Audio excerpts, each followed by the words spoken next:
일주일에 섹터 하나씩을 정복합니다. 와이즈클럽 고정 댓글을 타고 오세요. 오늘이 2월 1일입니다. 예. 월간 이선엽이 약간 그 격월이 됐습니다. 원래 1월 중순에 했어야 되는데 저희도 좀 타이밍을 이제 잘못 잡아가지고. 제가 좀 그때 예. 심하게 좀 아파가지고 많이 좀 나오고 싶었는데 한 열흘간 좀 끙끙 앓았습니다. 이사님 터미네이터 아니셨어요? 그랬었는데 뭔가 조금 이제 기계도 고장 나잖아요. 좀 심하게 걸렸었어요. 독감. 예. 고생 많으셨어요. 아이고 별로. 지금은 혹시 컨디션 괜찮으세요? 좋습니다. 예. 네. 목소리가 나오잖아요. 그때 별로 좋은 컨디션 아닌 것 같은데. 아닙니다. 예. 그때는 정말 목소리도 안 나왔어요. 예. 그리고 요즘 독감 심하게 걸리면. 맞습니다. 예. 그래서 지금 이제 완쾌 되신 걸로 믿고. 예방 주사 꼭 맞으셨으면 하고요. 네. 정말 큰 고생했어요. 어찌됐든 간에 컨디션 회복한 걸로 생각하고 이제 폭풍 예. 질문 드리겠습니다. 우선은 저희가 2월 1일이면은 이제 밤사이에 미국 FOMC 결과가 나오고 나서인데요. 나스닥이 뭐 한 2% 빠졌고, 물론 거기는 이제 오른 다음에 빠진 거고. 맞습니다. 네. 예. 일단 파월 의장이 3월 금리 인하 꿈 깨라. 선을 그었죠. 예. 선 그은 거예요. 저 참을 게 언제인 줄 알고. 예. 그래서 시장이 좀 화들짝. 근데 약간 3월 금리 인하 가능성 시장이 조금씩 낮게 보기는 했잖아요. 예. 그럼에도 한번 또 이제 충격을 받았더라고요. 사실 차익 실현의 빌미 정도였다라고 생각을 하고 있고요. 네네. 이미 현재 상황에서 그 페드워치를 보면 CME 이렇게 선물을 보면 사실 FOMC 있기 전에도 3월에는 금리 인하 가능성이 없다가 59% 정도 됐었어요. 그래서 이미 안 하는 걸로 시장에선 다수가 보고 있었고 FOMC 끝나고 나서도 안 하는 게 65%까지 올라왔으니까 사실 큰 차이가 있다라고 보기는 어렵거든요. 그러니까 시장이 뭔가 3월에 대해 대단히 기대를 품었지 않았는데 다만 이제 선을 그은 게 그래도 혹시 3월에 안 할 것 같긴 한데 무슨 뭔가 생기면 하지 않겠느냐라는 약간의 기대가 있었는데 그 기대가 조금 무너진 게 사실 차익 실현의 빌미가 됐다 정도라고 보시면 될 것 같고 사실 시장이 지난 12월에 봤던 것보다 시간이 흐르면서 3월에는 금리 인하 안 할 가능성이 좀 높겠구나 라는 거에 대해서는 이미 인식을 하고 있다는 점에서 놓고 보면 오늘 있었던 FOMC 자체는 방향성 요인은 아니라고 보셔야 돼요. 그쵸. 사실 우리 투자자분들께서 제일 먼저 보셔야 될 게 뭐냐면 어쨌든 미국 시장도 많이 올랐고 그래서 좀 내리긴 했는데 이게 혹시 뭔가 큰 일을 벌이지 않을까라는 생각을 가지게 되려면 FOMC에서 이번에 3월에 금리 내리지 않는다가 아니라 아직도 금리를 더 올릴 수 있어 이런 얘기를 할 때 시장의 방향성에 영향이 있는 거고요. 그러면 이제 더 큰 충격이 왔겠죠. 근데 그게 아니라 이미 오늘도 대놓고 금리는 내릴 건데라고 얘기를 했거든요. 금리를 내릴 건데 3월은 조금 너무 빨라라고 해서 조기 금리 인하에 대한 기대감만 이렇게 삭제를 시켰다 정도기 때문에 큰 방향성에 영향은 없고 다만 앞서도 말씀드렸다시피 우리가 그래도 혹시나 3월에 조금 이런 게 있으면 있을 수도 있지 않을까라는 기대를 좀 적게 만들었다라는 점에서 그 정도만 시각 차이에 대한 조정 정도만 있으면 되지 않느냐 이렇게 말씀드릴 수 있을 것 같아요. 근데 또 이제 시장은 항상 그거죠. 그러면 그 다음은 언젠데? 3월 다음에 이제 6주 뒤에 5월에 FOMC가 있으니까 그럼 5월에 내리겠네 하면서 지금 5월에 인하 기대감이 92%까지 올라갔더라고요. 요거는 좀 어떻게 보세요? 그럼 5월이 진짜 될까요? 지금 오늘 제롬 파월 의장이 시장에선 되게 애매하다라고 얘기했는데 제가 볼 땐 명확한 가이던스를 줬어요. 왜 3월이 아니라고 했는지. 지금 제롬 파월 의장이 기자회견을 통해서 했던 얘기들을 복기를 해보면 어느 정도 답이 나온다라고 보여지는데요. 우선 지금까지 진행됐었던 물가와 관련해서는 대단히 합격 점수를 줬어요. 물가. 지금까지 물가가 잘 잡히고 있고 굉장히 괜찮다. 특히 시장에 대해서 당신들이 지금 6개월 동안의 물가를 보고 연율화해서 보니까 1.9% 정도 나오더라. 그렇죠? 연율로 하면. 연율로 하면. 그래서 이 정도면 2% 이내가 됐으니 그렇게 되면 지금 실질 금리가 너무 높아서 지금 물가 대비해서 실질 금리가 너무 높은 거잖아요. 예를 들면 물가는 3.1인데 사실은 기준금리가 5.5면 한 2.5% 정도 높은 거니까 요거를 좀 낮춰야 되지 않겠느냐. 니티미라우스 기자도 그런 질문을 했고 그런 얘기를 했는데 파월 의장이 얘기한 건 뭐냐면 지표 자체로만 놓고 보면 합격점인데 뭔가 섣부르게 정책을 전환하게 되면 물가가 2%대가 아닌 3% 초반에 고착화될 가능성에 대한 우려를 비췄어요. 그리고 그 우려에 대한 가장 큰 이유는 서비스업 물가였어요. 쉽게 말씀드리면 제롬 파월 의장의 이번에 있었던 3월에 쉽지 않아라는 얘기가 핵심은 서비스 물가였어요. 이런 네. 거죠. 자, 그동안에 6개월 동안 봤었던 1.9%라는 이 연율한 물가는 사실 상품 쪽에서 물가를 잡힌 거다. 그런데 아직까지는 서비스업 쪽에 대한 물가가 유의미한 수준까지 들어오지 않았다라고 표현을 하는데 숫자로 말씀드려 보겠습니다. PC 물가 기준으로 해서 네. 전월 대비 서비스업 물가가 0.2% 이내로 들어와야 됩니다. 그런데 지난 석 달 동안에 있었던 서비스업 물가가 0.4% 나왔거든요. 그러면 이게 좀 안 들어왔죠. 그래서 이제부터는 서비스업 물가가 그 이내로 들어오는 걸 확인하고 정책을 전환해도 하겠다라고 얘기를 하는 건데 생각을 해보시면 아직까지 그게 안 들어왔으니 네. 한 달만 가지고 정책을 결정할 수는 없잖아요. 네. 최소한 뭔가 이게 지속성이 있다라고 판단하려면 석 달 정도는 봐와야 되는 거죠. 석 달 정도는. 그러니까 1월에 나온 게 2월에 나올 거고 2월에 있는 게 3월에 나올 거고 3월에 있는 게 4월에 나올 거잖아요. 네. 그래서 이 석 달간 정도에서 앞서 말씀드렸던 서비스업 물가 자체가 지금 연준에서 기준으로 내놓고 있는 전월 대비 0.2% 이내로 들어오면 5월 인하가 가능하다. 이렇게 보시면 되고 전체적으로 볼 때 서비스업 물가 자체가 이 석 달 동안에도 0.2 내로 들어오지 않는다라고 보면 네. 6월 가능성도 있는 거죠. 그렇죠? 이렇게. 그래서 명확한 기준이 있으니 그걸 보시면 될 거라고 생각을 하고 그리고 3월에 쉽지 않다라고 선을 그은 이유가 3월 되면 한 달 거밖에 못 보니까. 네. 그렇죠? 그러니까 야 이게 추세라고 되면 몇 달을 확인해야 되지 않겠어? 그러려면 3월 가지고는 너무 촉박한데 라는 얘기를 오늘 했다라고 보시면 돼요. 그래서 제가 보기엔 매파적으로 해석할 필요는 없어 보이고 전체적으로 뭔가 자기네들이 생각하는 기준 안에 들어야 되는데 그 기준이 들기 위한 지속성을 확인한 기간이 필요하다 정도로 판단하시는 게 맞다라고 생각을 합니다. 아하. 전월 대비라는 거는 사실 어느 정도 기울기 예. 게 이제 중요한 거니까 이 기울기를 봐야 된다. 그게 PC 서비스 물가 기준으로 전월비 0.2% 이내로 예, 맞습니다. 들어온다면 예. 이것도 하나 어떻게 보면 이제 전제 조건이 또 예, 되는 그렇습니다. 겁니다. 왜냐하면 연준에서는 이전에도 명확하게 이런 기준을 제시를 해줬기 때문에 네. 뭐 지난번에도 말씀드렸던 시간당 임금 상승률은 0.3% 이내, 그렇죠? 연율화해서 3.5 이내 이런 식으로 어느 정도 물가가 2% 안에 들어오기 위한 기준을 우리한테 많이 제시를 해주고 있거든요. 네. 그래서 우리는 그런 점들을 참고할 필요가 있고 오늘 연준의 얘기는 명확했어요. 네. 그렇죠? 서비스업 물가가 우리가 생각하는 것까지 들어와서 혹시 물가가 3% 초반에서 고착화되지 않게 하려는 기준은 이거니까 그거에 대한 지속성을 확인하려면 한두 달 가지고는 안 되니까 그때까지 조금 기다려 보시고 그때만 이 기준이 충족되면 금리를 내리겠습니다라고 얘기했다. 이렇게 보시면 되겠습니다.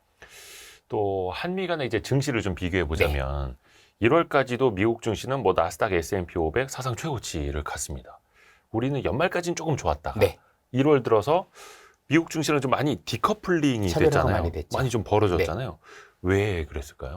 사실 업종이 많이 다르기 때문인 게 굉장히 컸고 경제 구조도 다르다고 봐야죠. 네, 네. 여러분들께서 지금 미국 증시도 지수가 대단히 많이 올랐지만 대부분의 종목이 아니다라는 데 착안하실 필요가 있는 것 같아요.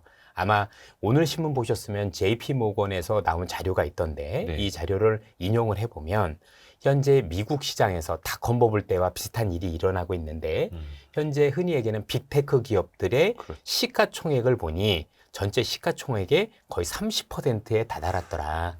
우리가 알고 있는 닷컴 버블 때 33%까지 됐으니 사실 지금 미국 지수가 오른 것은 빅테크 기업 중심으로만 오른 거죠. 그리고 매그니피션트 7이라고 불리는 또 여기에 이제 몇몇 업종들이 현재 미국에서 재정 정책 쓰고 있어서 뭐 굴삭기라든가 몇몇 업종이 조금 있고 최근에 또 발군의 어떤 실력을 보여줬던 게 19111을 비롯해서 네네. 살 빼는 약들 네. 그렇죠? 이런 것과 관련한 업종 몇 개만 사실은 올랐었지 전체적으로 미국 경제와 관련해서 대부분의 종목이 오르지 않았다는 점에 우리가 볼 필요가 있다고 생각을 하는데 그럼 이걸 우리 시장에 한번 대입을 해볼게요. 그러면 미국 시장에서도 AI 관련주들 또 비만 치료제 관련주들 아니면 굴삭기 관련주들 뭐 이런 기업들이 올랐는데 우리는 다르냐 이거죠.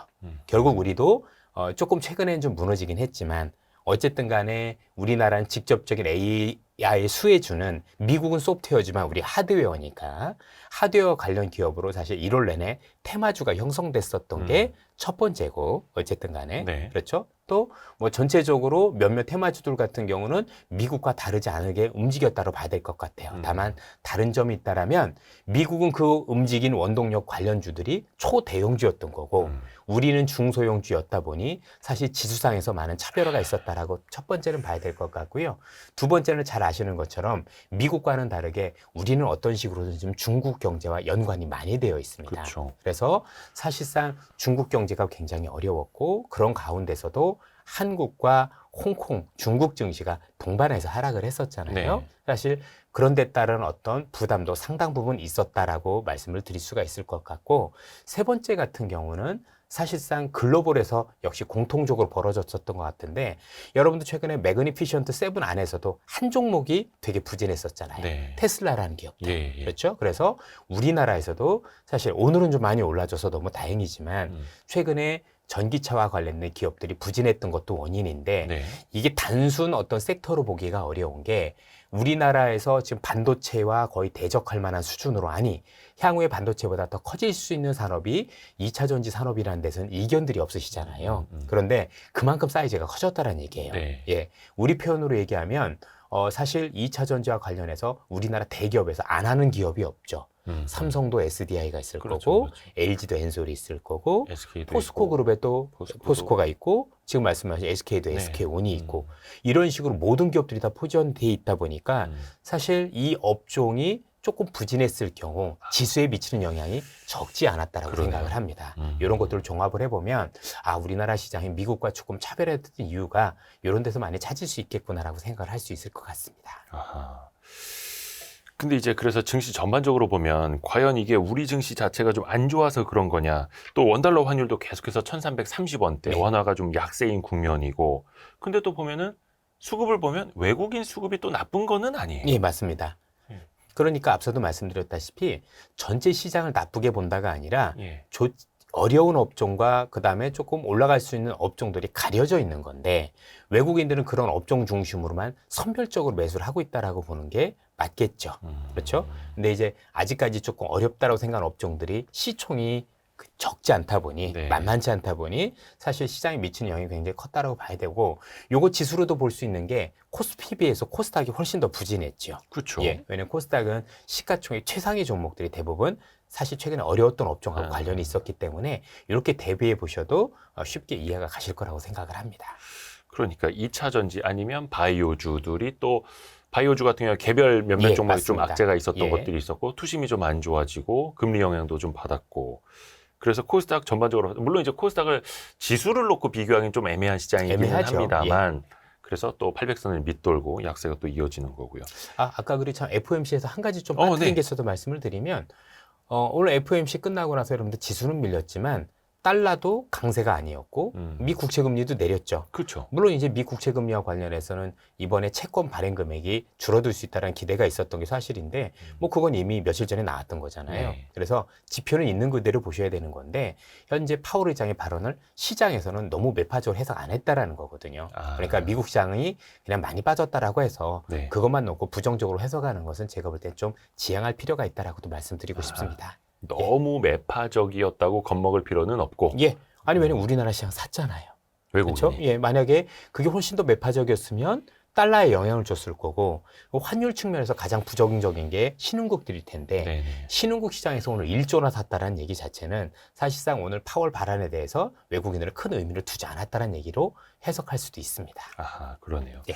달러 강세로 가지를 않았고 채권 금리도 어느 정도 좀 내려왔으니 특히 뭐 저평가 주식이라고 하지만 은행주 많이 샀잖아요. 그렇죠. 은행주로 환율에 되게 민감하다라고 판단을 해보면 사실상 우리가 미국 시장 끝나고 보고 있는 기사들과는 온도는 좀 굉장히 다르죠.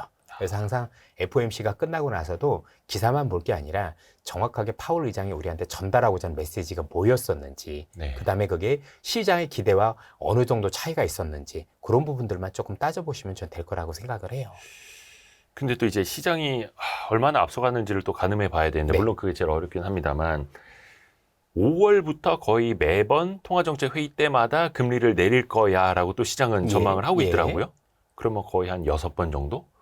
요거는 좀 어떻게 보세요? 뭐 전부는 아니더라고 하더라도 연준이 생각하는 3번보다는 저는 많을 수도 있다라고 생각이 들어요. 왜냐하면 일단은 기준이 되게 중요한데 앞서 말씀드린 서비스업 물가가 현재 2% 안으로 들어온다라고 가정을 하면 그때부터는 누가 보더라도 사실 시장에서는 실질금리에 대한 얘기가 나올 수밖에 없다라고 보여지는데 사실 4번 내려도 4.5%포인트니까 그렇죠? 네. 우리가 알고 4.5% 정도 금리가 되는 거니까 네. 사실 0.2 물가 수준에 수준은. 비해서는 낮은 편은 아니거든요. 그래서 지금 시장에서 얘기하는 것은 결국엔 그 정도 금리가 경제가 나빠서 그 정도 내린다가 아니라 이 정도 물가를 감안을 하면 실질 금리가 그 정도까지 내려와야 사실상 부정적인 영향을 최소화할 수 있다는 의미가 될 수 있다는 점에서 물론 시장이 조금 더 과하게 반영하고 있는 건 사실이지만 그렇다고 연준이 생각하는 딱 3번이라고 보기에도 애매한 부분이 없잖아 있다. 왜냐하면 3번이라고 해봐야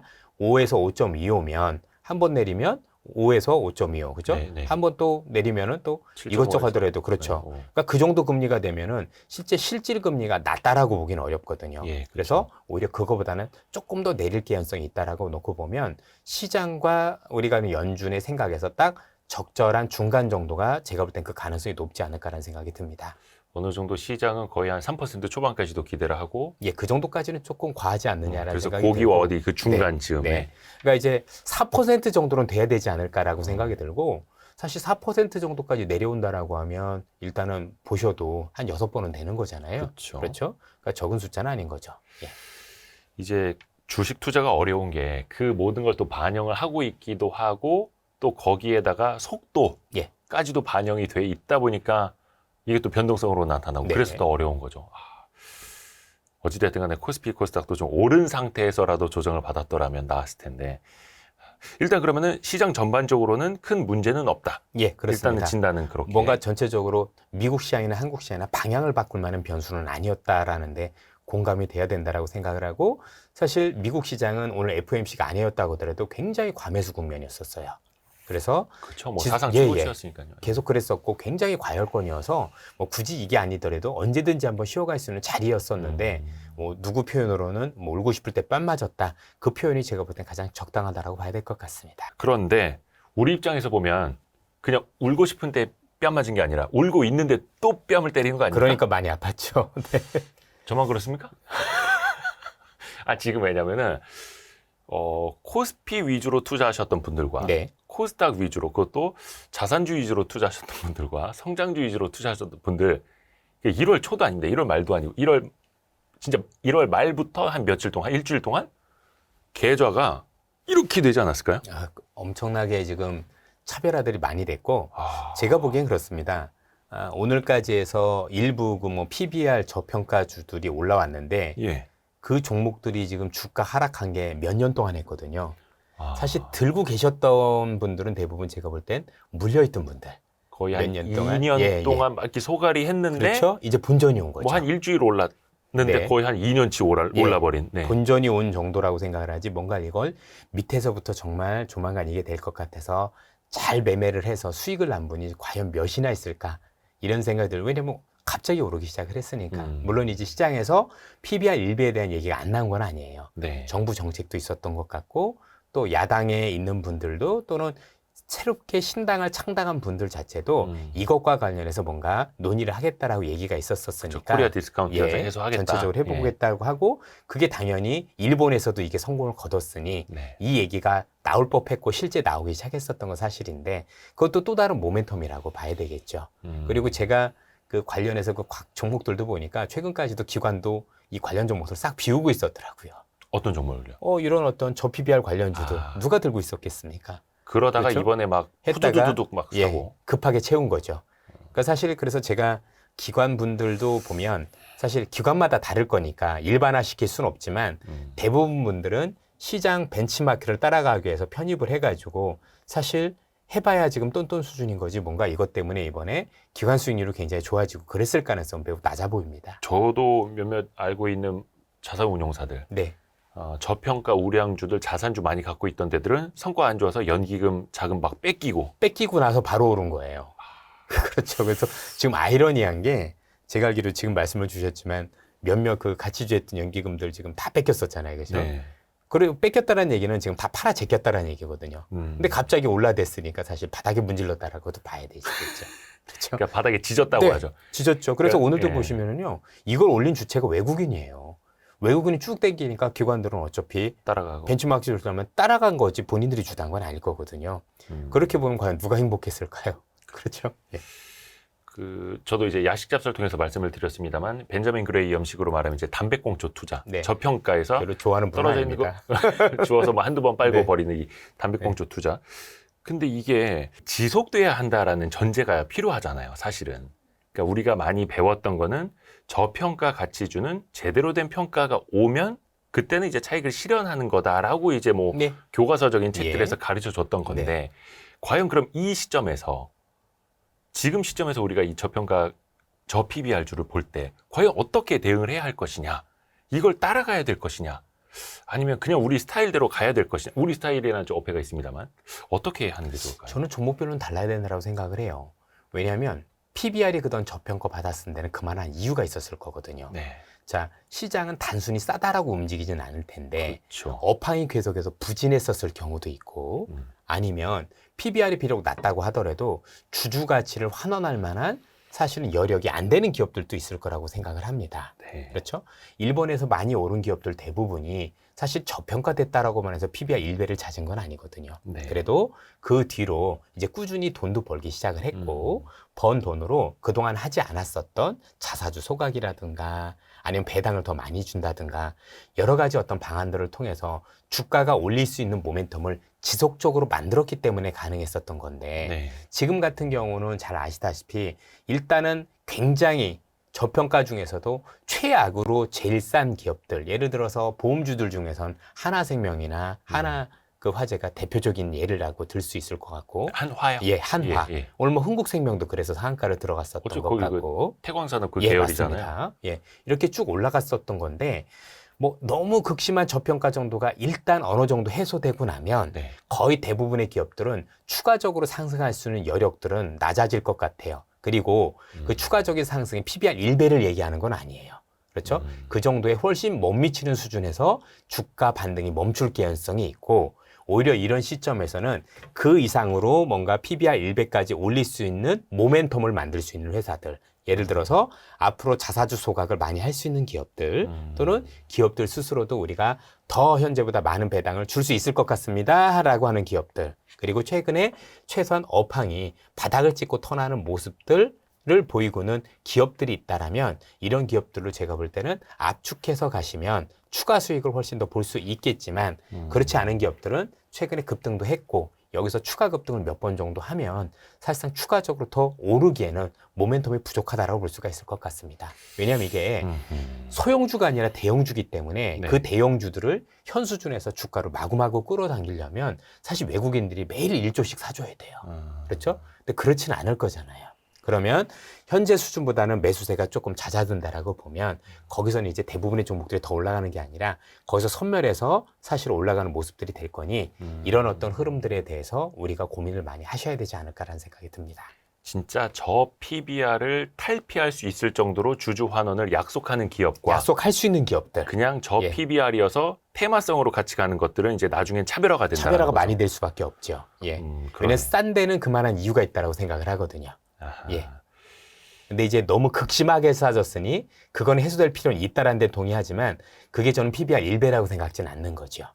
어떤 기업들은 PBR 0.5배 정도까지 올라와도 더 이상 올라가는 모멘텀 찾기 어려운 기업도 있을 거니까. 그렇죠? PBR 0.1배짜리가 PBR 1배까지 가려면 10배 오르는 거예요. 그렇죠. 그렇죠? 예. 근데 그게 가능하겠습니까?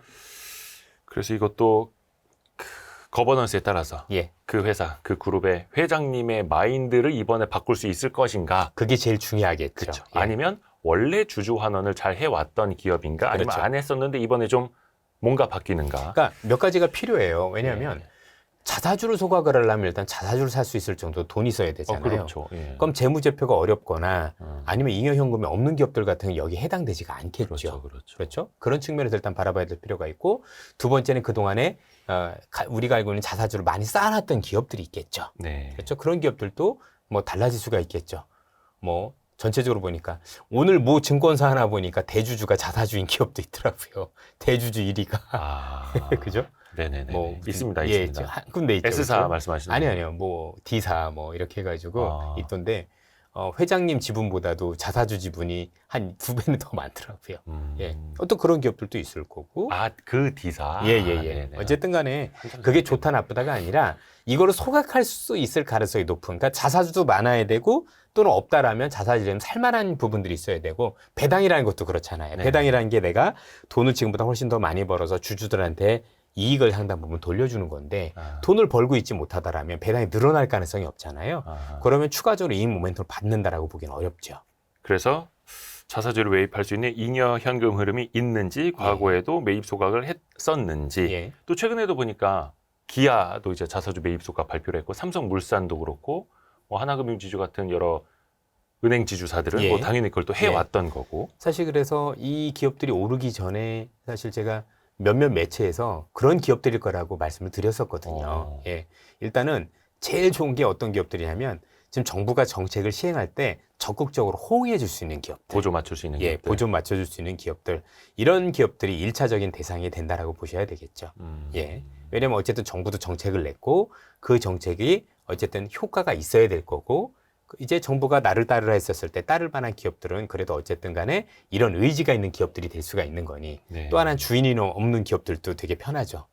금융회사들이. 예, 금융회사들. 어차피 주인이 없으면 은행지주들 같은 경우는 또 정부의 말을 잘 따를 수밖에 없는 입장인 거지요. 그런 입장에서 놓고 보면 굉장히 적극적일 가능성이 높다라고 봐야 되겠죠. 그래서 이번에 뭐 은행 지주사들 다 52주 신고가 가고 있고 네, 맞습니다. 어떤 지방 그 은행 지주사는 뭐 하루에 10% 이상 맞아요. 오르고 예. 이런 날이 오는구나. 그렇죠. 예. 근데 은행 지주사뿐만이 아니라 또 그 사업 지주사들 있지 않습니까? 뭐 주, SK, LG 그런 기업들도 가능성이 있습니다. 지주사들 많이 또 오르더라고요. 일단 왜냐하면 지주사를 가지고 있었다는 기업들 자체를 보면 기본적으로 회사가 크다라는 얘기잖아요. 네. 그렇죠? 홀딩스라는 개념이 있는 거니까. 그럼 지금 이제 지주사를 가지고 있다는 얘기는 기업의 이익이 전부 지주사로 이렇게 오게 되는 거잖아요. 네. 그렇죠? 근데 그 왔던 어떤 그 이익들이 굉장히 크다라면 그렇죠? 충분히 정부의 시책에 호응할 만하다라고도 봐야 되겠죠. 그러니까 모든 기업들이 그런 건 아니니까. 그런데 지금 하나하나 잘 보시면은요, 의외로 지금 정부 시책에 빠르게 대응하는 기업들도 있어요. 뭐 앞서도 말씀드렸지만 금융사들 중에서는 지금 하나금융지주가 처음부터 대놓고 자사주 소각으로 첫날부터 발표를 했고 또 이제 S그룹 같은 경우도 물산이라는 기업 가치도 그죠? 벌써 일조를 했다라고 했고 이미 벌써 발표들을 마구마구 하고 있어요. 그렇죠? 그렇게 하면 앞으로도 그럴 수 있는 기업들이 꽤 늘어날 수 있다는 얘기가 되는 거니까 이것들과 관련해서 발표하는 기업들은 추가적인 모멘텀이 있다라고 볼 수 있겠죠. 그리고 그런 것들을 발표할 만한 기업들이 사실은 눈에 훤히 보이잖아요. 나름대로는. 그래서 그 안에서 뭔가 여러분들이 승부를 보더라도 보셔야 되는 게 맞지 않을까 싶습니다. 그렇게 해서 이제 가늠을 해봐야 되는 너무 곁다리로 가실 필요까지는 없는 것 같아요. 근데 또 이게 주식이 어려운 게 그런 거 발표가 나는 순간 뭐 한 10몇 %씩 팍 뛰어버리고 일주일 사이에 한 30%, 40% 어떤 종목은 일주일 사이에 한 50% 오르는 것도 나타나고 하다 보니까 막 손이 잘 안 나가는 거죠. 못 나가죠. 왜냐하면 결국에는 제가 올해 시장 사실 1월 시장을 놓고 보면 지금 2월 초니까 1월 시장을 놓고 보면 저도 대응이 엉망이었어요. 아, 그러세요? 예, 왜냐면 제가 준비가 안 돼 있으니까. 그래서 저는 이런 생각이 들더라고요. 기본적으로 뭐 테마가 됐든 뭐가 됐든 제가 편안하게 준비를 하고 기다리고 있었던 거는요. 빠르게 움직이도 수익이 나고 대응이 잘 돼요. 그런데 아마 투자자분들께서도 뒤늦게 대응하시는 분들, 따라가시는 분들은 사실 그 시세가 크다고 하더라도 수익을 내기가 굉장히 어려워요. 일단 뒤늦게 따라가다 보니까 오른 데 따른 부담을 안고 올라가야 되다 보니 중간에 한 번만 흔들려도 사실은 굉장히 심리적으로 두렵다 보니까 매매가 꼬이기 일상이다라고 봐야 될 것 같고 두 번째는 잘 아시다시피 대부분의 우리 투자자분들께서는 직장이 있거나 생업이 있으실 텐데 생업을 하면서 할 수 있는 매매가 아니었어요. 아, 요즘 너무 테마주도 보면 저 농담 아니고 화장실 한 번 갔다 왔는데 저 화장실 가기 전 플러스 7%였거든요. 갔다 오니까 마이너스 2%인 거예요. 아니 우리 이선엽 이사님은 장중에는 그 어디 뭐 방송 출연이나 녹화 이런 데 안 나가시잖아요. 안 나가요. 고객들을 위해서 그거는 하면 안 된다라고 생각을 해서 자리를 철저하게 지키면서 사실 고객들을 보호하고 그러는데도 불구하고 그 화장실 갔다 온 죄가 있었어요. 그래서 뜨악했던 적이 한두 번이 아니고 그만큼 투자자분들이 보셔도 너무 되게 심했었잖아요. 그러니까 이런 어떤 테마가 다 내 거라고 생각하시면 안 될 것 같아요. 사실 우리 투자자분들께서는 1년 내내 내가 매매를 해서 돈을 벌겠다는 생각을 버리셨으면 좋겠어요. 그건 저도 마찬가지고. 모든 걸 다 먹어야지. 맞습니다. 어쨌든 워렌 버핏이란 분도 1년에 10몇 프로, 20몇 프로만 벌면 그걸 복리로 했었을 때 저렇게 큰 부자가 되셨던 것처럼 사실 여러분들한테나 저나 나한테 맞는 장이 있어요. 그리고 내가 딱 했었을 때 뭔가 준비를 했는데 그게 오면 그때 대응을 했을 때 수익이 많이 나는 건데 네. 내가 준비를 안 했는데 시장에서 테마가 많이 오른다고 수익이 많이 날 것 같아서 뒤늦게 편승하는 건 제가 볼 때는 사실 손실로 이어질 가능성이 훨씬 더 높다라고 봐야 될 것 같은데 저는 그것과 관련해서 최근에 여러분들 SNS의 발달도 한몫을 하고 있다라고 생각을 해요. 사실 저도 유튜브도 많이 보고 SNS도 많이 봅니다. 그리고 텔레그램이나 유튜브가 사실 저한테도 굉장히 도움이 되는 것도 사실이고 또 네네네. 굉장히 질 좋은 정보들을 저희들한테 주시는 거에 대해서 저희들이 고맙게 생각을 해요. 근데 그분들도 세일즈를 하셔야 되잖아요. 세일즈를 하셔야 돼 보니까 어떤 기업들이 있을 때 이거를 사서 정말 장기적으로 길게 들고 갑시다는 텔레그램 보셨나요? 그런 거 없죠, 그죠? 네. 이번에는 이게 좋고 이런 번에 이런 게 좋고 계속해서 종목을 양산하다 보니까 정신없이 왔다 갔다 하게 돼요. 그게 다 내 종목이 됐었으면 저는 한 달만 해도 떼부자가 되지 않았을까요? 근데 그렇진 않거든요. 그래서 너무 그런 매체들이 훌륭하긴 하지만 정말 열심히 하시긴 하지만 그게 다 내 거가 아니다라고 생각을 하셨으면 좋겠고 네. 그중에서 내가 나한테 맞는 것도 내가 또 준비돼서 할 수 있는 것들이 있어요. 그 몇 개만 선별을 해서 그거라도 이득을 제대로 보고 쌓아가면 그게 제가 볼 땐 제대로 된 투자 또 피곤하지 않은 투자가 되지 않을까. 진짜 농담이 아니고 제가 1월에 원래 하지 않던 건데 하도 저도 고객들이 제가 매매를 안 하고 있으니까 1월에 이런 시장 뭐 관련해서 막 하는 거는 저는 매매를 하기도 쉽지 않고 전체적 수익도 내지 어렵다라고 했었는데 전화들이 오시더라고요. 와가지고 막 압박도 주시고 이랬던 적이 꽤 있었어요. 근데 그랬더니 매매가 굉장히 꼬이는 거예요. 그래 해봤더니 제 표현으로 진짜 정신병 걸릴 것 같았어요. 야 이게 뭐야. 저희들은 여기서 닳고 달았는데도 제가 이 정도였었으면 우리 투자자분들 물론 잘하신 분들 계셨었겠지만 과연 일단 손실이 난 건 둘째 치고라도 과연 정신 상태가 온전했겠느냐. 근데 뭔가 투자는 항상 여유가 있어야 되거든요. 그러면 안 되는 거죠. 예. 이게 사실 그 2024년 1월 장세는 예. 거의 집에서 호랑이를 키워도 이거보단 덜 물리겠다고 막 이랬던 장세인데. 그러니까 말입니다. 근데 한 2,400개 중에 막 테마주로 어느 날 뭐 한 20개 오르고 어느 날 뭐 한 30개 오르고 이게 보이니까. 근데 확률적으로는 굉장히 희박한 건데 사람들은 다 이걸로 벌어야 될 것 같고 상대적 또 박탈감 느끼고. 그리고 무슨 뉴스만 나오면 오히려 더 오르는 게 아니라 그때부터는 하락을 하는데 하락의 속도가 거의 빛의 속도예요. 그렇죠. 주문을 넣을 수도 없는 정도로 그건 따라가서 팔 수도 없는 거고 오르는 것도 마찬가지였고요.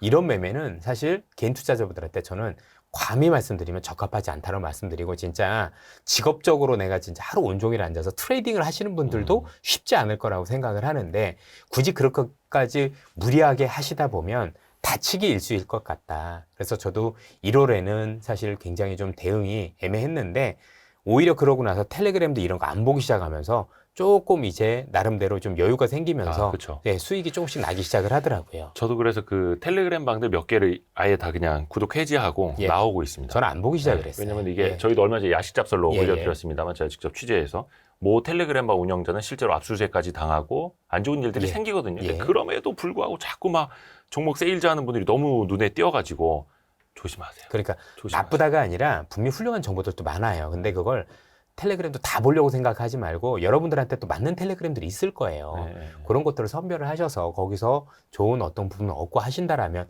그 정도면 되는 거지. 이것도 보고 저것도 보다 보면 사실은 정신없이 왔다 갔다 해야 되는 거잖아요. 사실 아유, 득이 안 된다라고 생각을 합니다. 그래서 저도 예. 텔레그램 하나 뭐 이렇게 운영을 하고는 있습니다만 약간 좀 이거는 뭐라 해야 되나 지식의 호흡의 길이 그러니까 좀 긴 것들이 있지 않습니까? 예. 지식의 유효 기간이 긴 것들 위주로만 올리지. 저는 종목 얘기는 절대 어차피 하면 안 된다고. 시장에서 결국 승리하신 분들은 얼마나 빠르냐가 아니라 얼마나 깊게 하느냐가 승부처였거든요. 항상 그쵸, 놓고 그쵸. 보면. 예. 아마 많은 분들이 아시겠지만 얼마 전에도 저한테 뭐라고 하시면서 송배전 추천했던 데 뭐라고 하시는데 신고가인데도 불구하고 송배전은 솔직히 우리 이사님이 한 2년 넘지 않았나요? 그 제가 이야기하신 게? 이것도 제가 최초로 계속 얘기를 했었던 거예요. 네, 맞아요. 예. 그래서 아마 저희도 기억도 하셨을 거고. 작년에도 예. 거의 월별로 질문 드렸었고. 맞아요. 예. 예. 그랬었던 기억이 있는데 최근까지도 신고가예요. 사실 이렇게 거기- 길게 볼 수 있는 것들. 거의 뭐 피카츄예요? 뭐 계속 송배전 그러니까 전기를 쏴대. 뭔가 이제 시세를 놓고 볼 때 단기가 아니라 뭔가 우리가 큰 흐름에서 시대를 변화할 수 있는 것들 이런 것들에 대한 고민이 좀 필요하다고 생각을 하고 있고요. 물론 그게 전부는 아니에요. 네네네. 단기 매매도 하고 여러 가지가 있어야 되겠지만 그래도 내가 먼저 준비할 수 있는 것. 사실 자, 사란 얘기는 하는데 대표적인 게 이런 것도 될 수 있는 거죠.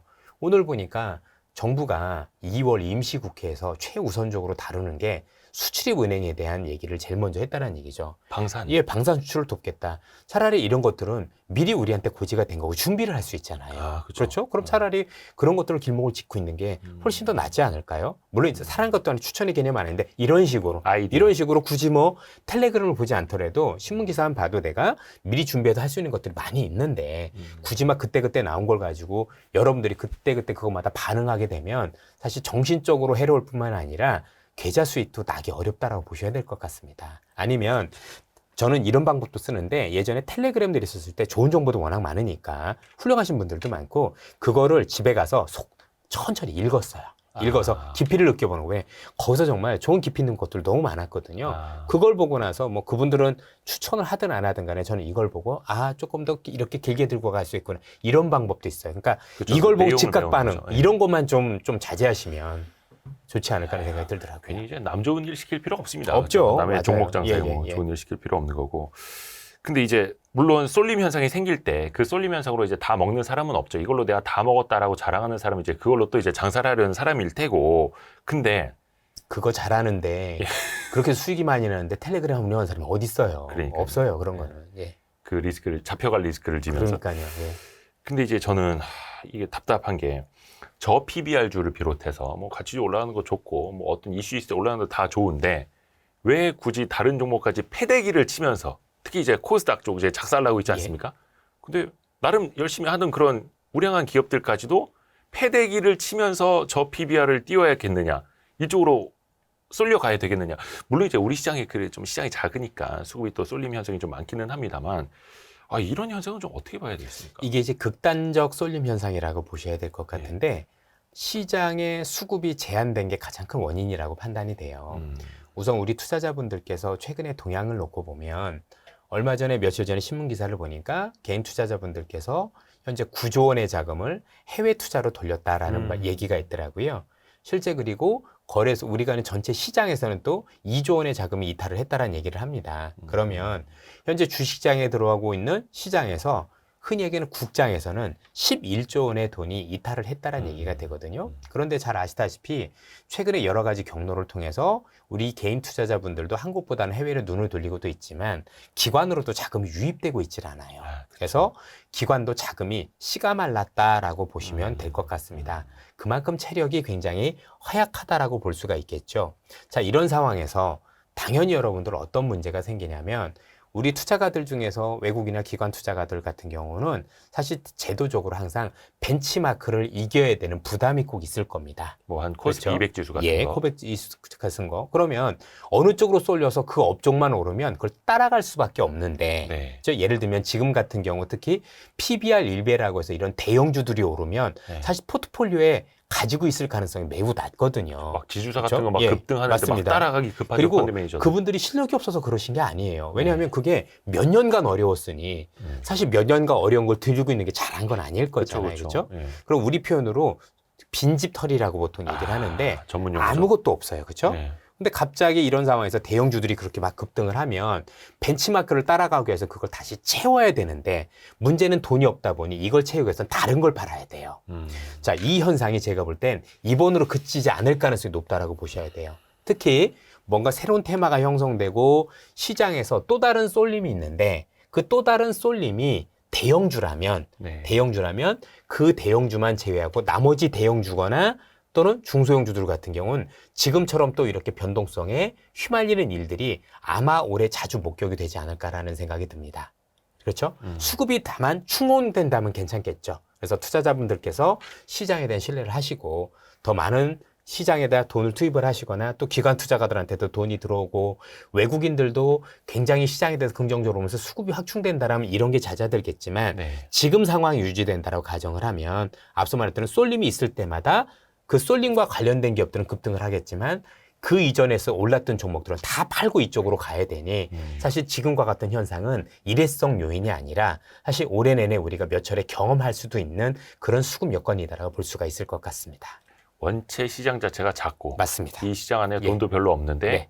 있는 것마저도 빠져나가고 남아있는 돈 가지고 수익률 게임을 하다 하는 보니 그렇죠. 그러니까 밑에 돌 빼서 위로 개는 거하고 똑같으니까 밑에 돌 뺀 데는 죽어나는 거예요. 왜냐면 시장이 허약한데 그 정도 팔면 받아줄 사람들이 없어요. 그러다 보니 한 번 내릴 때 일단 급등도 했을 거니까 급락할 가능성이 당연히 높을 거고 그동안 시장에서 주도했던 사람들이 다 팔고 나가니까 보통 하루에 10%씩 나가 떨어지는 건 비일비재해질 수밖에 없는 게 사실 이런 변동성으로 봐야 되겠죠. 그래서 앞서도 제가 말씀을 드렸지만 내가 준비되지 않았는데 너무 급등락하는 종목에 대해서 굳이 여러분들이 편승할 필요는 없다. 1년 내내 내가 꼭 시장에 올인해야 되는 건 아닌 거고 내가 자신 있을 때만 준비된 것만 중심으로 하시면 사실 이런 피해를 좀 많이 줄일 수 있다고 생각을 합니다. 혹시 그런 건 그럼 어떻게 해야 됩니까? 좀 중장기적인 전망을 이제 긍정적으로 보고 투자를 하는데 예를 들어서 뭐 최근에 반도체 관련주들도 많이 빠지지 않았습니까? 이게 수급이 쏠려 나가면서 썰물로 이제 빠져나가면서 내 종목도 후두두둑 떨어져 버렸다. 이럴 때는 어떻게 해야 됩니까? 그 중에서는 분명히 옥석이 전 있을 거라고 생각을 해요. 분명히 그 관련해서 그 관련 업종이 전부 다 같이 쓸려 나갔을 가능성이 높거든요. 그러니까 분명히 그 중에는 원래 쓸려 나가야 될 종목들도 있겠지만 그렇지 않은 기업들도 분명히 있을 거라고 생각을 하고 네. 조금 더 그를 롱텀하게 보면 이번에 비록 쓸려 나가긴 했지만 어쨌든 시간을 두고는 다시 제 자리로 찾아갈 수 있는 기업들도 있다라고 생각을 하거든요. 네. 저는 그런 건 더 사셔도 괜찮다라고 생각을 해요. 오히려. 예, 오히려 괜찮다고 생각을 합니다. 물론 그 종목에 대한 선별이 쉽지만은 않을 것 같긴 합니다. 근데 뭐 전체적으로 어제 삼성전자가 컨퍼런스 콜 하면서 여러 가지 아이디어를 우리한테 또 줬으니까 그게 또 발맞춰서 사실 관련 기업들을 놓고 보면 향후 이익 개선이 될 수 있는 종목들이 나름대로 손에 또 꼽힐 수 있는 거잖아요. 네. 그런 기업들이 최근에 많이 이렇게 내려갔다라고 본다라면 사실 저는 또 기회가 될 수도 있다라고 판단을 하고 있습니다. 그렇죠. 다만 이것도 이제 좀 여유 자금이 더 있었다면 그렇죠. 예. 있는 돈마저도 이제 빠져나가고 하고 있는데 쉽지가 않습니다. 너무 어려워요. 예. 어찌됐든 간에 저 PBR주가 이제 올라가기 시작한 근거는 금융위원회에서도 이제 뭐 저 PBR, 뭐 PBR 1배 이하 이런 기업들 좀 해소되도록 공시 의무를 준다라든지 여러 가지 아니면 인센티브를 준다라든지 제도 개선 이제 발표하겠다 거의 막바지에 와 있는 것 같기는 한데요. 과연 그러면 우리 시장도 이게 단기적으로 움직이는 게 아니라 일본처럼 뭔가 중장기적으로 저평가가 좀 해소되는 시장이 좀 될 거라고도 혹시 보세요? 이게 지금 잘 보셔야 되는 게 PBR 1배라는 정책이 하나 나왔을 뿐인 거지 네. 사실 큰 그림에서 놓고 보면 금융시장 선진화의 일원이에요. 사실 이 일원 중에서 여러 가지 문제들을 보아하니 제도적으로 볼 때 최근에 공매도를 비롯해서 여러 가지 제도들이 일단은 굉장히 불합리하게 되어 있었다는 부분들이 작용도 했었던 거고 네. 또 우리가 장기 투자를 잘 하기 위해서는 당연히 투자자와 관련해서 사실은 기업들이 그 적당한 주주들한테 주주인 거에 대한 어떤 그 베니핏, 흔히 얘기하는 주주 환원 정책이나 이런 정책에서 너무 미흡했었다라는 원인과 관련해서 지금 얘기를 하고 있는 거고요. 네. 여기에 가장 큰 중심에는 여러분들 PBR 1배에 대한 주주 환원 정책이 있는 게 아니라 사실 가장 큰 그림은 상속세 이슈예요.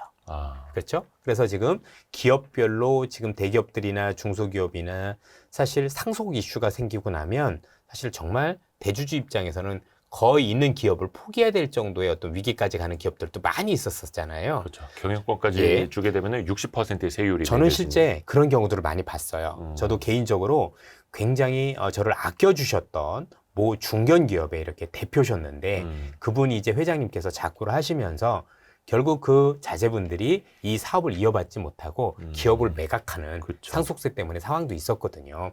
그런 측면에서 놓고 보면 기업들 입장에서는 이렇게 상속세 놓고 그렇게 됐었을 때 사실 주주 환원 정책을 통해서 뭔가 주기가 쉽지가 않을 수밖에 없습니다. 네. 그래서 뭔가 여러 가지 단추가 있어야 될 것 같은데 상속세도 손을 보고 그래서 기업들이 이제 온전하게 주주 배당을 할 수 있는 주주 친환 정책을 할 수 있는 여건도 많이 마련해주고 또 기업들도 단순히 주주 환원 정책만 하는 게 아니라 진짜 기업을 올바르게 경영을 해서 국민들한테 도움을 주는 방향으로 가야 되지 않을까 싶고 이런 어떤 금융시장이 조금 더 선진화되면 우리 투자자분들께서도 시장에 대한 신뢰를 가지고 단기 투자가 아닌 장기 투자에 대한 그림이 그려져야 된다라고 생각을 하는 거죠. 이게 왜 굉장히 중요하냐면요. 우리나라만 겪은 문제가 아니라 여러분들 미국인들 같은 경우 퇴직금이 다 주식으로 되어 있는 거 알고 계세요? 그렇죠. 사실 우리나라 시장에서 여러분들 국민연금이 있지만 사실 이 국민연금이 나중에 현재 있는 인구 구조를 감안하면 지금 젊은 세대가 냉정하게 국민연금을 받을 가능성이 있다라고 생각하십니까? 뭐 고갈 시점이 다가오고 고갈 있습니다. 시점에 다가오고 있으니까. 왜냐면 그거는 연금이 여러분들 운용을 잘못해서가 아닙니다. 열심히 잘하고 있는데 문제는 인구가 줄면 그렇죠. 연금을 낼 사람이 없잖아요. 답이 안 나오죠. 그렇죠?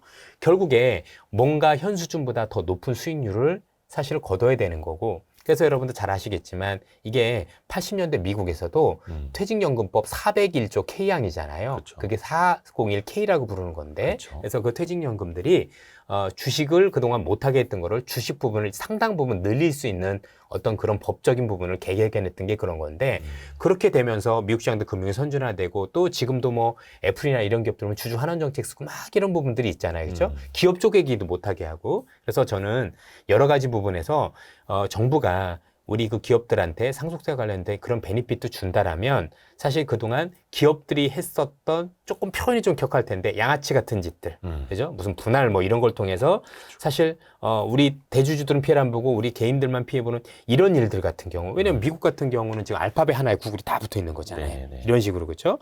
그렇던 대주주들이 사실은 개인 투자자들을 위해서 뭔가 할 수 있는 어떤 그 피해를 주는 행위들과 관련해서는 굉장히 규제를 강화할 필요가 있다라고 저는 생각을 하고 그런 측면에서 기업들도 정부도 우리 투자자분들도 생각을 바꾸고 금융 선진화와 관련해서 같이 으쌰으쌰할 필요가 있다고 생각을 합니다.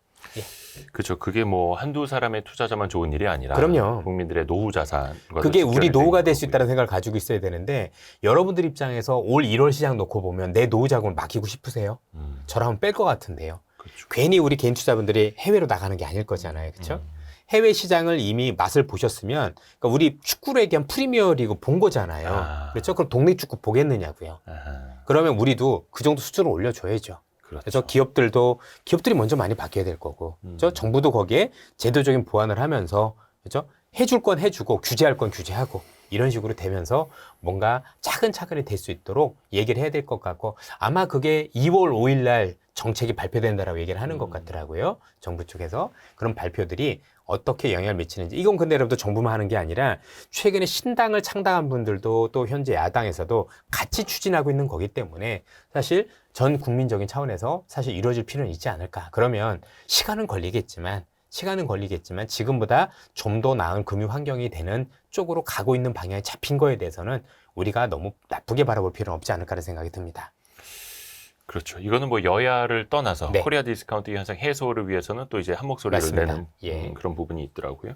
그러니까 대주주 입장에서는 어차피 상속 증여 못하고 매각을 할 거면 주가라도 눌러놓지나 말지. 바로 그거예요. 주가라도 좀 올랐으면 좋을 텐데. 아니, 그러니까 상속세를 내려면 주가가 오르면 안 돼요. 그러니까요. 예. 근데 이제 매각을 할 땐 주가가 오른 게 훨씬 더 좋긴 그렇죠. 한데 결과론적으로는 대주주 입장에서는 주가가 매우 낮더라도 대주주는 경영권 프리미엄을 붙여서 팔게 되니 그렇죠. 그래서 이제 주가에 더 신경을 안 썼던 그런 네. 부분도 있죠. 그러니까 당연히 상속세를 내기 위한 가장 좋은 거는 주가를 눌러놔야 되는 거고 계속해서 그 주가가 누르는 게 기업이 경영을 못하는 게 아니라 상속의 이슈 때문에 누른다고 본다라면 사실 우리 입장에서는 서로 좋을 게 별로 없는 거죠. 그렇죠. 예. 그래서 소액주주 입장에서 정말로 이게 그리고 냉각이 냉정하게 물론 이제 이걸 상속해서 그 2세들이 꼭 경영을 잘할 거냐 이건 뭐 사실은 복골복이긴 하지만 네.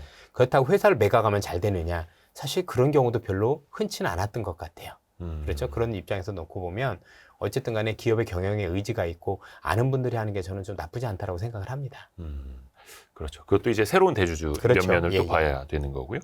근데 좀 최근에 가장 많이 빠졌던 것, 뭐 바이오도 마찬가지인데, 뭐 2차 전지도 마찬가지는 합니다만, 그나마 좀 버텨줬던 반도체 관련 주들도 같이 밀려버리면서 이게 또 기회가 될지는 종목별로 좀 다르긴 합니다. 많이 다르죠. 네.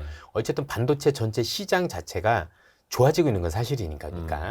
뭐 종목별로는 많이 다른 부분이 없잖아 있고 워낙 좋을 수밖에 없으니 그거에 대해서 선반영한 측면들이 있는 기업들도 확실히 있는 것 같고 그랬죠. 그리고 제가 볼 때는 일부 기업들 같은 경우는 야, 이 정도까지 올라갈 만한 이슈는 아닌데 이렇게까지 땡겨야 되는 한 기업들도 확실히 있었어요. 약간 예. 조금 오버슈팅 된 예, 것들. 많이 있고 네. 그래서 그런 것들에 대해서는 일부 경계할 필요는 좀 있는 것 같아요. 그래서 진짜 배기들 잘 찾는 게 굉장히 중요하지 않을까. 그리고 시간을 두고 지나보면 항상 진짜 배기들이 결국은 제자리를 찾아갔고 더 좋은 수익률을 거뒀던 것도 이번에도 여러분들 보시면 대형주가 안 된다는 편견을 다 버릴 수밖에 없는 그런 장이었잖아요. 그렇죠. 한 그렇죠? 방에. 예. 야, 이 기업이 움직여? 움직이는 경우들이 많다는 얘기죠. 네. 그래서 항상 종목에 대해서나 시장에 대해서는 편견을 가지고 움직이실 필요는 없는 것 같습니다. 그렇죠. 그 무거운 뭐 삼성물산, 어휴, 예. 기아 막 이런 거 예. 급등하는 거 보면 돌덩이가 그냥 날아가는 거 보고 야, 예. 그러게요. 다시 조금 시장 이야기로 돌아와서 일단 올해 들어서는 지금 딱히 뭔가 주도주가 보이질 않습니다. 그래서 이제 지수도 거의 머물러 있는 거고 삼성전자의 4분기 실적 나오고 컨퍼런스 콜도 있기는 했었습니다만 2024년 어떻게 좀 주도주가 나올 수 있을까요? 사실 지난 몇 년간에 놓고 보면 주도주라는 게 있었었죠. 네. 그런데 그 주도주의 텀이 옛날보다 많이 짧아졌어요. 그렇게 주도주의 텀이 많이 짧아진 가장 큰 이유는 뭐냐면 우리 투자자분들께서 굉장히 공부도 많이 하셨고 아는 게 많아지셨기 때문이라고 생각을 해요. 원래 통상적으로 그런 좋은 기업들이 큰 그림이 그려지면 사실 장기간에 걸쳐서 주가가 반영하는 게 정상인 건데 우리나라 같은 경우는 워낙 큰 그림 잘 보시는 분들도 많고 우리 개인 투자자분들도 요즘 학습도 많이 하시고 공부도 많이 하다 보니까 그 가치를 모르시지 않는 것 같아요. 네. 그래서 그게 단기간에 반영이 됩니다. 그렇죠? 그러다 보니 지금 주도주가 없다 이렇게보다는 기존에 있던 주도주들이 사실 우리가 볼 만한 성장을 상당 부분 반영하고 있기 때문에 사실 못 오르고 있는 부분들도 있다. 이렇게 봐야 되는 땡겨서 거겠죠. 빠르게 확 반영을 하고 그리고 이제 쉬어가고 이런 모습들이 보이는데 물론 이제 우리가 그렸던 그림보다도 훨씬 더 나은 그림이 된다는 추가 상승이 될 수가 있겠죠. 그래서 저는 올해 시장에서는 분기별로 주도주들이 계속 바뀌는 현상들이 나올 가능성을 배제할 수 없다라고 생각을 하는 거예요. 그때마다 예를 들면 지금 같은 경우에도 PBR 관련주들이 이렇게 오를 줄 몰랐던 거잖아요. 네. 그렇죠? 이랬던 것처럼 뭔가 지속적으로 아주 장기적으로 이렇게 가는 그림이다 이렇게 말씀드리기보다는 그때마다 뭔가 시장을 움직일 만한 큰 이슈들이 이렇게 나온다라면 그 관련해서 최적화된 기업들의 업사이드를 한번 고민을 해보고 제가 볼 때는 매매를 잘 하신 다음에 충분히 어느 정도 이득이 됐었으면 차익 실현을 하고 또 다음 것들을 기다리고 이렇게 좀 해보셨으면 좋겠어요. 아하. 그래서 제가 올해 내내 여러 가지 아이디어를 가지고 그 아이디어가 언제쯤 나올 거냐 하나씩 미리 공부를 해놓고 그런 것들을 기다리면서 그때마다 대응을 하려고 하고 있는 상황입니다. 어떻게 보면은 좀 차익 실현을 하면서 가야 한다. 그렇죠. 왜 그런 말씀을 드리냐면 저희도 몇몇 종목은 그래도 들고 가면서 여전히 수익이 좋은 게 있는데 몇몇 종목들은 보면 제가 볼 땐 여전히 그 큰 그림이 전혀 훼손되지 않았음에도 불구하고 고점 대비 차익 실현을 한 번 안 해서 이익이 상당 부분 크게 줄어든 게 많아요. 그러니까 수익이 그렇죠? 이익은 계속 나고 있더라고요. 그래서 이익도 제 생각대로 가고 있고 다 잘 가고 있는데 예전에 한 50% 벌었다라면 지금 한 20%밖에 안 되는 그렇죠? 이런 현상들도 있어서 뭔가 단기적으로 과하게 좀 반영한다라는 생각이 들면 제가 볼 때는 그래도 일부 차익 실현하고 다시 보셔도 괜찮지 않을까라는 생각도 가지고 있습니다. 그래서 저도 굉장히 뜨악했었습니다. 그래서. 아니, 그러니까 요즘에 또 쏠림 현상도 너무 심해져서 더 어려워진 거죠. 맞죠. 오를 때 빠르게 맞습니다. 오르고 예. 또 조정받을 때 또 빠르게 맞습니다. 조정받고. 예. 그래서 여기서 엇박자 타시는 분들은 거의 뭐 돈 계속 잃을 수도 예. 있고. 올해 그 가능성 높아서 그래서 앞서도 말씀드렸지만 예. 모든 시장에 다 참여하지 말라고 말씀을 드리는 거예요.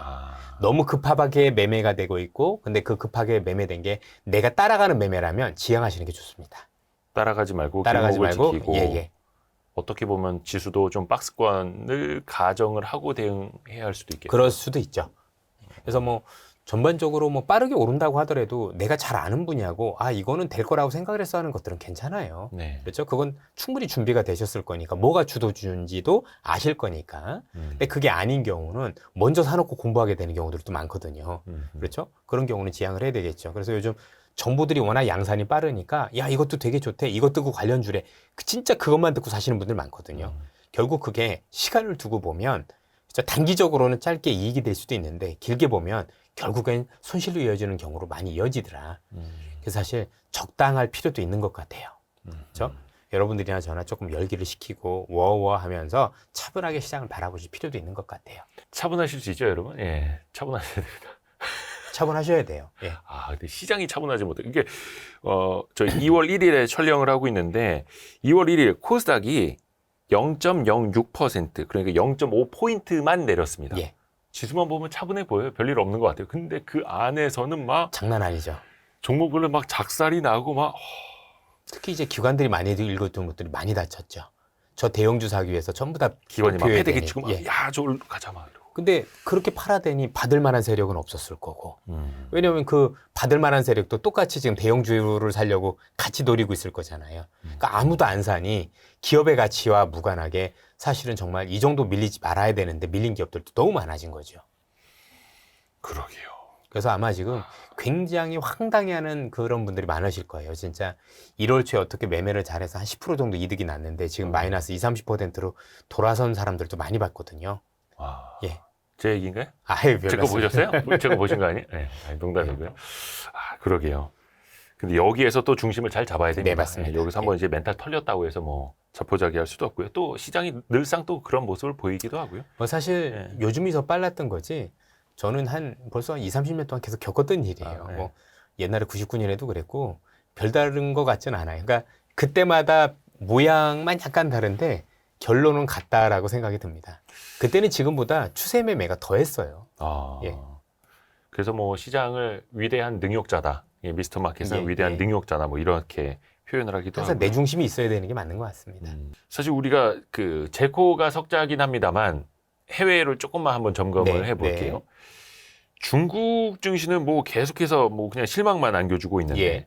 중국에서 이번에 지준율도 조금 인하를 했고 0.5% 인하했고 이게 뭐 유동성을 공급하는 건지 안 하는 건지 또 시장에서 얘기하는 거는 사실상 그 기준금리를 좀 더 내리기를 또 바라는 것 예. 같은데 그 정책은 아직까지는 또 안 나오고 있고 근데 중국 증시는 반등다운 반등도 못 해보고 쭉 예. 밀리고 있고 좀 어떻게 진단하세요? 예전에 나오셨을 때 그 중국 가셔서 뭐 사진 찍어서 네. 뭐 이렇게 텅 빈 거리도 막 보여주시고 하셨잖아요. 일단 중국 경제가 어렵다라는 데 대해서는 사실 이견들이 없죠.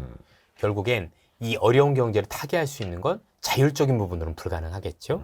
사실 아무리 중국이 됐든 어느 나라가 됐든 경제가 망가질 때 이 경제를 온전히 살릴 수 있는 건 사실 부양책밖에 없습니다.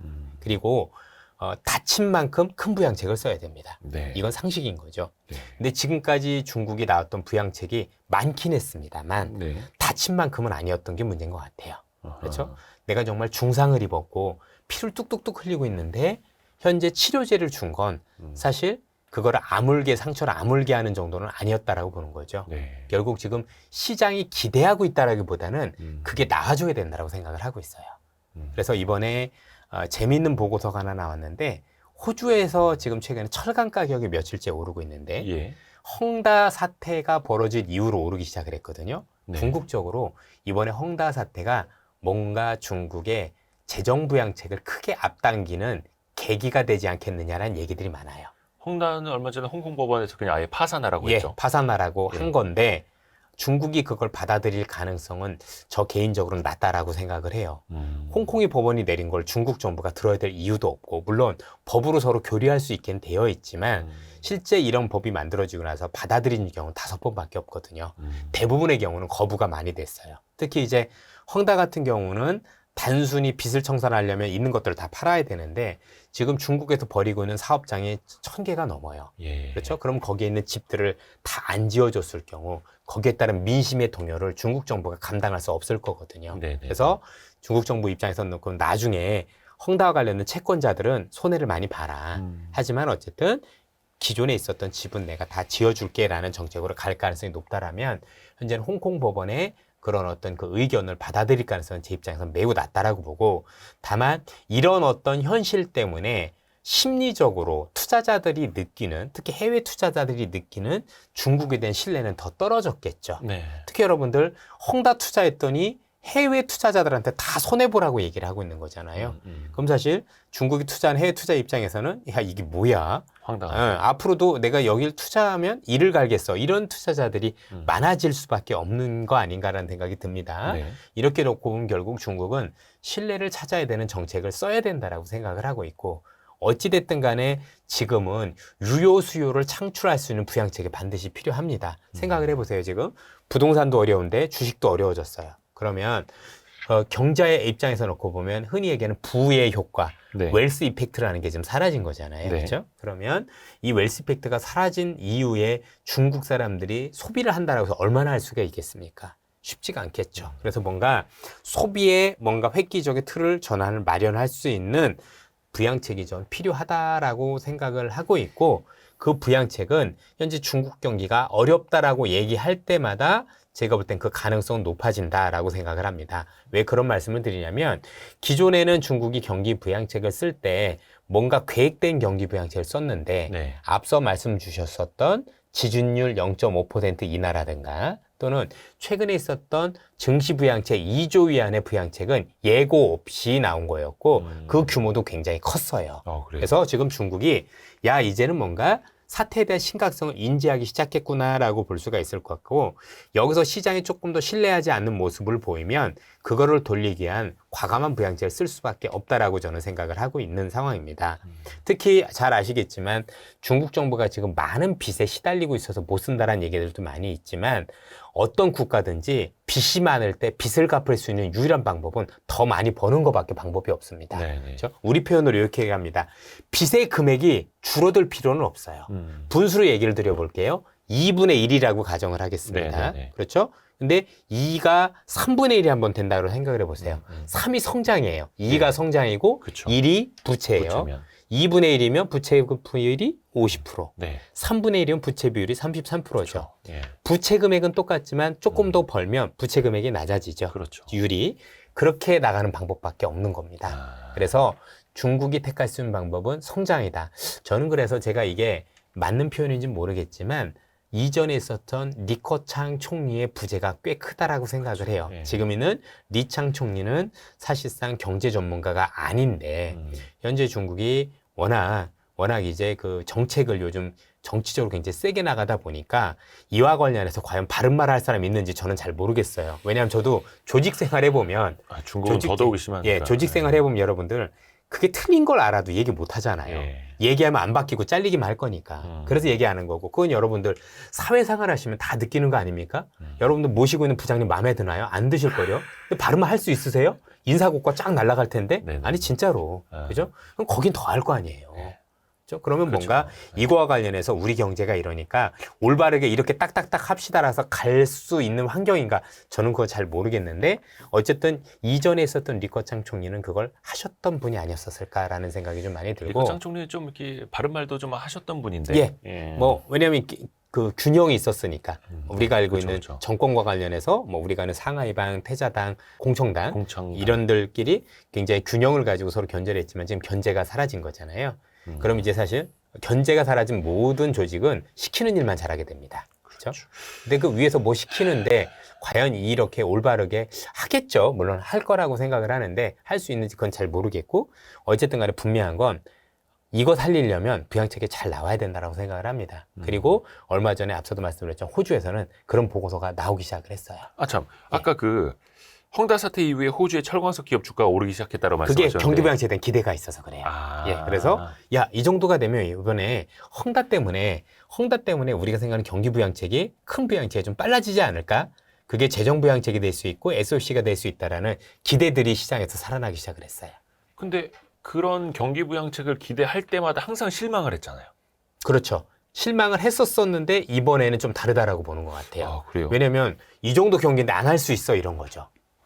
근데 또 그 증시에서 항상 위험한 게 이번에는 다르다라는 그렇죠. 말이 제일 그러니까 위험하긴 한데. 뭔가 지금 이거는 단순 기대로 투자를 하시면 저는 안 된다라고 생각을 그래서 하고, 나오는 정책을 보고. 네, 보고. 다만 이것도 지금 말씀드렸지만 네네네. 이것도 앞으로 시장에 대한 아이디어가 되는 거예요. 제가 먼저 준비하라고 말씀드렸잖아요. 그죠? 그렇죠. 그래서 중국이 언제 나올지 모르나 네. 이 정도 경기가 나오면 부양책을 쓸 수 있는 환경이 될 수도 있다는 생각을 미리 하고 있는 거예요. 네. 그래서 만약에 그게 재정 부양책이 정말 예상보다 강하게 나오고 그 정책이 시장을 신뢰를 얻는다라면 사실 그 부양책 관련주들은 제가 볼 땐 여기서도 정말 주가가 50% 이상 크게 오를 수 있는 환경이 충분히 될 수 있거든요.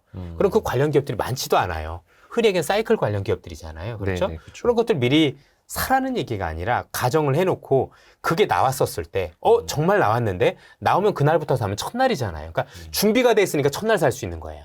첫날 사면 연속성을 기대할 수 있는 거니까. 그렇죠? 이런 준비들을 미리미리 하시고 그런 것들이 매일매일 기사로 나오는지 보시라는 얘기입니다. 또 중국의 경기부양책이 또 세게 나오면 원화도 좀 강세로 갈 수 있고. 강세로 가면서 우리도 좋아지죠. 예. 네.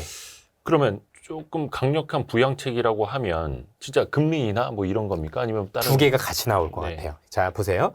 전반적으로 이렇게 많이 아프면 정말 중상이 됐으면 한 가지 정책을 쓰는 것보다는 여러 가지 정책을 동시에 쓰는 게 더 효과적이겠죠. 네. 그렇죠? 그러니까 정책에 대한 효과를 내기 위해서라도 그렇고 그러면 나오면 통화와 재정 정책에 같이 부합돼서 나올 수도 있겠죠. 예를 들어서 뭐 중국 정부가 통화 정책을 너무 강하게 쓰는 것에 대한 부담이 있다라면 통화 정책을 같이 버무려서 효과를 극대화하려는 어떤 의지들도 있을 거니까. 그렇죠? 그래서 그런 것들이 같이 이렇게 나올 수 있다라면 유의미한 결과를 나올 수 있죠. 근데 여기서 중요한 건 이런다고 해서 중국 경제가 진짜 옛날에 우리가 봤던 호황을 구가할 거냐 그건 분명히 아닌 건 맞아요. 그렇죠? 분명히 미중 간의 갈등 때문에 있는 역할들도 굉장히 있을 거고 전반적으로 좀 글로벌 공급망이 굉장히 분리되는 상황이기도 하고 또 여러 가지 면에서 중국의 내상이 너무 큰 부분도 있어서 네. 분명 우리가 이전에 생각하는 중국 경제를 돌아갈 것이다라는 건 제가 볼 땐 돌아간다 하더라도 정말 많은 시간이 필요해요. 그 많은 시간이라는 최소 5년 이상이 필요하다고 보는 거예요. 그렇죠? 그런데 그게 아니라 우리는 매매할 거니까. 네. 그렇죠? 매매할 수 있는 환경이 될 수 있는 그런 정도의 어떤 부양책은 충분히 기대할 수 있다라고 보는 겁니다. 아하. 그래서 그 부양책의 사이즈에 따라서 근데 네. 이것도 통화 정책과 재정 정책이 같이 나와야 한다. 예, 최소한 같이 안 나오더라도 재정부채 이 정도면 됐어 하는 정도. 아니면 이런 거잖아요. 두 가지. 야, 예상치 못한 시기에 나왔네. 근데 정말 세게 나왔네. 이러면 되겠죠. 네. 그래서 두 가지 보세요. 얼마나 빠르게 하느냐, 얼마나 과감하게 하느냐. 그 과감함에 저는 또 초점을 맞추고 싶어요. 여기 1월 말에도 지준율 인하 소식에 잠깐 중국 증시는 반등을 했다가 또 그 이전 수준으로 다시 또 되돌아가서 예. 상해 종합 근데 지수는 2,770점까지 희망의 불씨를 살린 거예요. 왜냐면 일단 금융에서 먼저 보여줬으니까. 예상치도 못한 시점에 나왔고 예상보다 컸네. 근데 중국도 알거든요. 지수가 내린 게 사실은 그 부양책, 증시 부양책 없어서 내린 게 아니라는 걸 아는 거죠.